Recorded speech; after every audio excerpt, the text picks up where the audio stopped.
Hello everyone, welcome back to one more mini vlog. So ఈరోజు నేను cooking రెసిపీతో పాటు మీకు ఒక స్టోరీ షేర్ చేసుకోబోతున్నాను.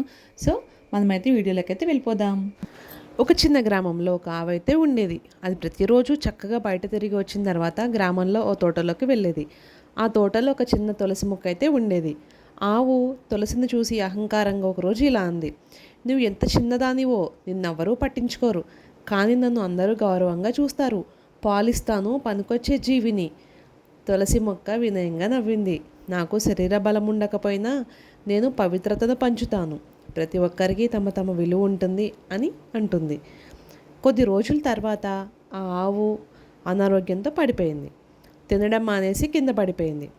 ఆవు యజమాని ఆందోళన చెంది ఒక పండితుడిని పిలిచారు. పండితుడు తులసి మొక్కతో పూజ చేసి తీర్థాన్ని తయారు చేశారు. ఆ తీర్థాన్ని ఆవుకి ఇచ్చారు. కొన్ని రోజుల్లో ఆవు ఆరోగ్యంగా మారిపోయింది. ఈ అనుభవం ద్వారా ఆవు చాలా మార్చుకుంది. అప్పుడు ఆవు తులసి మొక్క దగ్గరికి వెళ్ళి నమస్కరించింది. నేను చాలా తక్కువ అంచనా వేశాను, నీవు పవిత్రతకు ప్రతీకవని ఇప్పుడు అర్థమైంది అని చెప్పింది. తులసి మొక్క నవ్వుతూ ఇలా అంది, ప్రతి జీవికి విలువ ఉంటుంది, అది మనకు అవసరమైనప్పుడు మాత్రమే అర్థమవుతుంది. సో ఫైనల్గా మోరల్ ఆఫ్ ద స్టోరీ ఏంటి అంటే, ఎవరిని తక్కువ చేసి చూడొద్దు. ప్రతి ఒక్కరి విలువ ఒకదానికొకటి భిన్నంగా ఉంటుంది. సో ఎవరి వేలో వాళ్ళకు ఉండే వాల్యూ వాళ్ళకు ఉంటుంది కదా అండి. సో ఏంటి అంటే, ఎప్పుడు కూడా మనం పక్కవారిని చూసి వాళ్ళని అండర్ ఎస్టిమేట్ చేయకూడదు అనమాట. Don't judge a book by its cover అంటారు కదా, అలా అన్నమాట.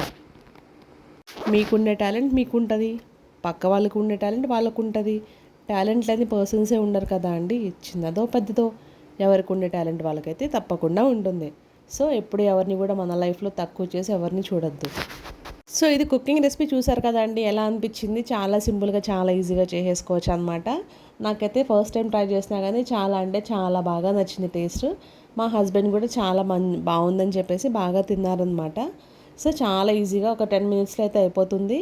ఎప్పుడైనా ఎవరైనా ఇంట్లో ఏం అవైలబుల్లో లేవు అనుకున్నప్పుడు ట్రై చేయండి. చాలా ఈజీగా, చాలా ఫాస్ట్గా, చాలా టేస్టీగా, చాలా సింపుల్గా చేసేసుకోవచ్చు. సో మీలో ఎప్పుడైనా ఎవరైనా ఈ రెసిపీ ట్రై చేశారా? రెసిపీ ట్రై చేస్తే ఎలా ఉందో నాతో కామెంట్ సెక్షన్లో కామెంట్ చేసేసుకోండి. Bye bye, see you in the next vlog. Keep watching Nariyappu 143.